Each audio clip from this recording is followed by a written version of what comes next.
नमस्कार मंडळी सर्वांना श्री स्वामी समर्थ.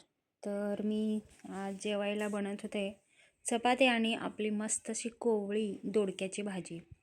तर दोडक्याला स्वच्छ धुवून घेऊन त्याच्यावरच्या सर्व साली काढून घेतलं होतं. जे काही असतात ते शिरा आणि त्यानंतर सिंपल फक्त तेल, जिरे मोहरी आणि कढीपत्ता आणि डायरेक्ट त्यात टाकलं मी आपले हे कट केलेले असे सर्कल आकाराचे दोडके. आणि ही झटपट पण होते भाजी आणि खायला टेस्टी लागते. आणि मला झाली आहे खोकला, सर्दी नाही परंतु खोकला झाला आहे, त्यामुळे तोंडाला मला काय टेस्ट लागत नाही आहे. तर कोणताही लसूण नाही, कांदा नाही, अशा पद्धतीने एकदा बनवून बघा, झणझणीत होते. त्यात थोडंसं टाकायचं आहे हळद आणि थोडंसं आपल्या घरचा काळा मसाला. काळा मसाला नसेल तर गरम मसाला टाका 1 चमचा आणि थोडीशी लाल चटणी आणि चवीपुरतं व्यवस्थित मीठ आणि टाकायचं आहे मुगाची डाळ. जर तुम्हाला वेळ असेल तर एक 10-20 मिनटं भिजवून घ्या. तर मी तर 2-3 वेळा धुतलं आणि 5च मिनटं भिजवली, कारण की मला लवकर भाजी करायचं होतं.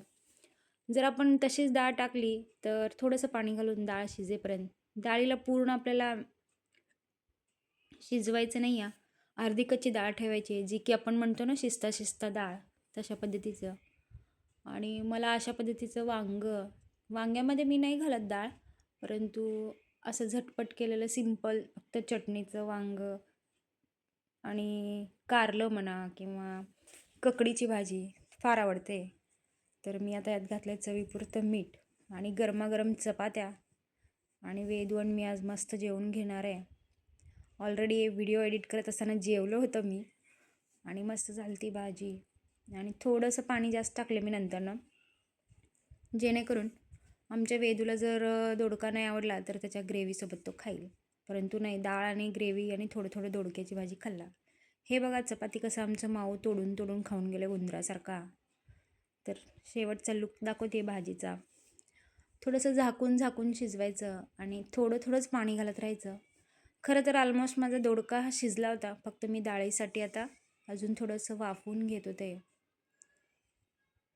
आणि तुम्ही बघू शकता तवंग किती छान सुटला आहे. तर लास्टला मी इथं चेक करायला आले. आणि झटपट पण होते आणि मेन म्हटलं तर टेस्ट महत्त्वाची आहे. जर तुम्हाला असं आवडत असेल साधी सिंपल भाजी तर तुम्ही नक्की करा. आणि जर डाएट करत असाल तर जरा तेलची क्वांटिटी कमी ठेवा आणि 1 वाटी ही भाजी तुम्ही आरामात खाऊ शकता. दोडक्यामध्ये पाण्याचं प्रमाण जास्त असतं, त्यामुळे वेट लॉससाठी एकदम मदत होते. आणि डाळ पण आपली शिजली आहे.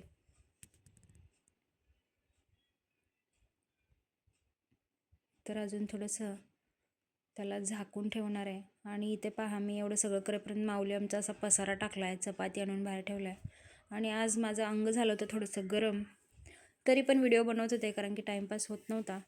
चला तर मंडळी, व्हिडिओला लाईक, शेअर आणि सबस्क्राईब नक्की करत राहा. आणि श्री स्वामी समर्थ सर्वांना.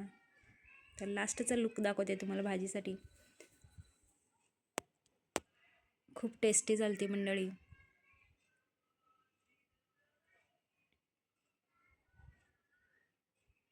बाय. श्री स्वामी समर्थ.